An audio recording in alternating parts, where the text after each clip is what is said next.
बहुत समय पहले की बात है। शहर से बहुत दूर एक छोटा सा गांव बसा था। उस गांव का नाम धूलियापुर था। उस गांव में रहने वाले लोग खेती करके अपना जीवन यापन करते थे, लेकिन उस गांव की सबसे बड़ी समस्या थी पानी की। उस गांव के आसपास ना कोई कुआं था और ना ही तालाब, जिससे उस गांव में रहने वाले किसानों को हमेशा बारिश का पानी पर निर्भर रहना पड़ता था। जब वर्षा होती थी तो किसानों के खेतों पर सिंचाई होती थी। इसी गांव में लालू नाम का एक किसान रहता था। उसके घर में उसकी पत्नी और 2 बच्चे रहते थे। लालू बहुत ही मेहनती किसान था। वह सुबह खेतों में खेती करने के लिए चला जाया करता था और खेतों का सारा काम निपटाकर के समय घर आया करता था।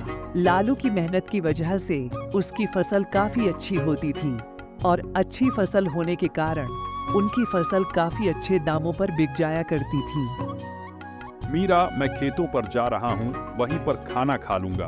तुम मेरे लिए खाना बांध दो। हाँ जी, मैं आपका खाना पहले ही बांध कर रखा है। यह लीजिए अपना खाना और शाम को आते वक्त जरा मोहन के दुकान पर से थोड़ा राशन ले आना। ठीक है, मैं ले आऊंगा।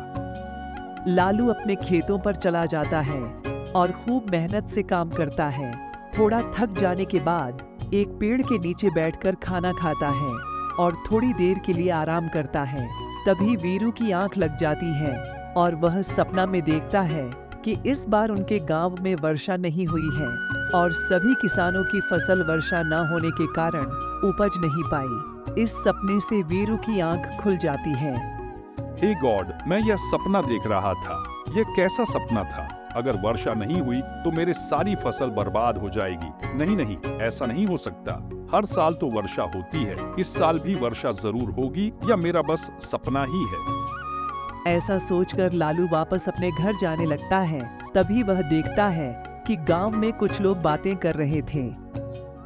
अरे, मैंने सुना है इस बार कुछ गांव में वर्षा नहीं होगी, जिसमें हमारा गांव धूलियापुर का भी नाम आता है। टीवी पर न्यूज में दिखा रहे थे कि इस साल कुछ गांव है जहां पर वर्षा नहीं होगी। तुम क्या बातें कर रहे हो? सोनू भाई, अगर वर्षा नहीं हुई तो हमारे खेतों में फसल कैसे लगेंगी? और अगर फसल नहीं लगेंगी तो हम खाएंगे क्या? क्या कह सकते हैं, अब तो लगता है भगवान का ही सहारा है, वही कुछ कर सकते हैं। भला हम गरीब किसान क्या कर सकते हैं? इसमें हमारे गांव के आसपास कोई कुआं या तालाब भी नहीं है कि जिससे हम अपने खेतों की सिंचाई कर सके। हम तो केवल वर्षा के पानी पर ही निर्भर हैं। अगर वर्षा होती है तो हमारे खेतों में सिंचाई होती है, जिससे खेतों की अच्छी फसल आती है। और अगर वर्षा ही नहीं होगी तो सिंचाई कहां से होगी और फसल कहां से आएंगे? हे ईश्वर, यानी कि मेरा सपना सच था। अगर वर्षा ही नहीं होगी तो मेरी फसल कहां से उपज पाएगी? नहीं नहीं, ऐसा नहीं हो सकता। मुझे कुछ ना कुछ तो सोचना ही होगा। अगर फसल ही नहीं होगी तो हम खाएंगे क्या? एकमात्र फसल ही है हमारा सहारा, जिससे हमारा जीवन यापन होता है। और अगर वही नहीं उपजी तो हमारे पास तो और कुछ नहीं है फसलों के अलावा। नहीं नहीं, मुझे तो कुछ उपाय सोचना ही होगा। ऐसा कहते हुए लालू घर को चला जाता है। भूख लगी होगी आपको, आप बैठिए, आपके लिए खाना दे देती हूँ। आप इतने परेशान क्यों दिख रहे हैं? क्या हुआ? मीरा, गांव के लोगों का कहना है कि इस बार वर्षा नहीं होगी। इस बार गांव में अकाल पड़ने की संभावना है। अगर ऐसा हुआ तो हमारे फसल तो उपज ही नहीं पाएगी, और फसल नहीं उपजी तो हम खाएंगे क्या? जी, ये तो बहुत बड़ी समस्या है। अब हम क्या करेंगे? वही तो मैं सोच रहा हूँ, कुछ ना कुछ तो करना ही होगा। हाँ ठीक है, हम कुछ ना कुछ सोच लेंगे। पहले आप खाना खा लीजिए। लालू का परिवार एक साथ बैठकर खाना खाता है और सभी सो जाते हैं, पर वीरू की मानो जैसे नींद ही उड़ गई थी। सारी रात वह सोच रहा था कि अगर वर्षा नहीं हुई तो मेरी फसल का क्या होगा। नहीं, मैं ऐसा नहीं होने दूंगा। मेरी फसल बर्बाद नहीं होगी। मैं जरूर फसल लगाऊंगा, और वर्षा नहीं हुई तो क्या हुआ? कुछ ना कुछ तो उपाय मैं जरूर निकालूंगा।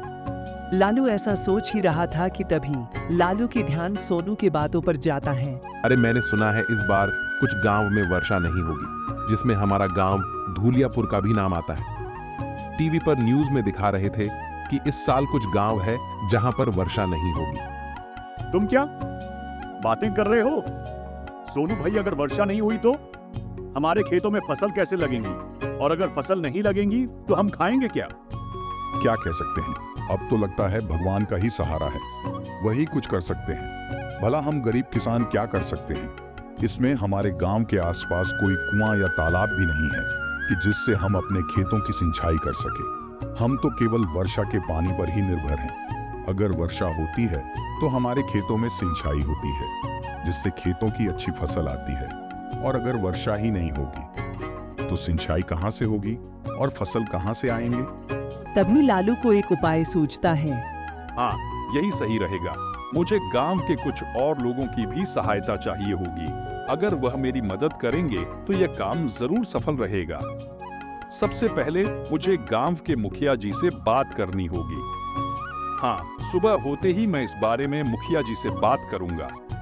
सुबह होते ही लालू गांव के कुछ लोगों के पास जाता है। मेरे प्यारे किसान भाई, जैसे कि इस बार सुनने में आया है कि हमारे गांव में वर्षा नहीं होगी, तो ऐसा में हमारे फसल नहीं हो पाएगी और हमारा पूरा परिवार भूख से तड़पता रहेगा। हमें कुछ ना कुछ तो करना ही होगा। आप तो सही कह रहे हो, पर भाई हम कर ही क्या सकते? मैंने एक उपाय सोचा है। हमारे गांव में एक भी कुआं या तालाब नहीं है। अगर हमारे गांव में कोई कुआं या तालाब होता तो वर्षा का पानी उसमें इकट्ठा किया जा सकता था, जिससे वर्षा ना होने पर भी हम कुएं या तालाब का पानी इस्तेमाल कर सकते थे। लेकिन हमारे गांव में कोई कुआं या तालाब ही नहीं है। हम सब मिलकर गांव में एक कुएं की संरचना करनी होगी। इसके लिए हमें गांव के मुखिया जी से बातें करनी होगी। हाँ भाई, तुम सही कह रहे हो। यह तो बहुत बड़ी समस्या है। हमें इसके बारे में मुखिया जी से बात करनी ही चाहिए। फिर गांव के सभी किसान गांव के मुखिया के पास जाते हैं और मुखिया जी को अपना विचार बताते हैं। हाँ किसान भाइयों, ये तो तुम सही कह रहे हो। गांव में कोई कुआं या तालाब ना होने की वजह से किसानों को बहुत से कठिनाइयों का सामना करना पड़ता है और गांव के सारे किसान केवल वर्षा के पानी पर ही निर्भर है। अगर हमारे गांव में कुआं होगा तो वर्षा ना होने पर भी लोग अपने खेतों की सिंचाई कर सकेंगे। तुम ठीक कह रहे हो लालू भाई, हम कल से ही गांव में कुआं खोदने का काम शुरू कर देते हैं। तुम सारे लोगों को मिलकर गांव में एक कुआं खोदना होगा और जमीन की चिंता मत करो। मेरे घर के पास पीछे वाले बगीचे में तुम सब कुआं खोद सकते हो। सारे किसान इस पर सहमति जताते हैं और अगले दिन से ही गांव में कुआं खोदने का काम शुरू हो जाता है। कुछ ही दिन में कुआं खोदकर तैयार हो जाता है और बहुत गहराई तक कुआं खोदने के बाद कुआं में पानी नजर आता है। पानी को देखकर सभी किसान किन भाई बहुत खुश हो जाते हैं। सभी किसान यह बात गांव के मुखिया जी को बताते हैं। मुखिया जी भी इस बात से बहुत खुश होते हैं।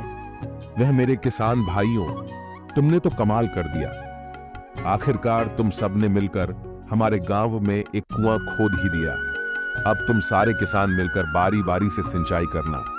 इससे तुम्हारी फसल की अच्छी सिंचाई हो जाएगी और कुआं पास में होने की वजह से पीने का पानी भी लोग यहीं से भर लिया करेंगे। इस तरह इस बार धुलियापुर गांव में वर्षा नहीं हुई, लेकिन वर्षा न होने के बावजूद भी गांव के किसानों को ज्यादा फर्क नहीं पड़ा, क्योंकि अब गांव के किसान बारी बारी से कुएं के पानी से अपने खेतों की सिंचाई कर लेते थे।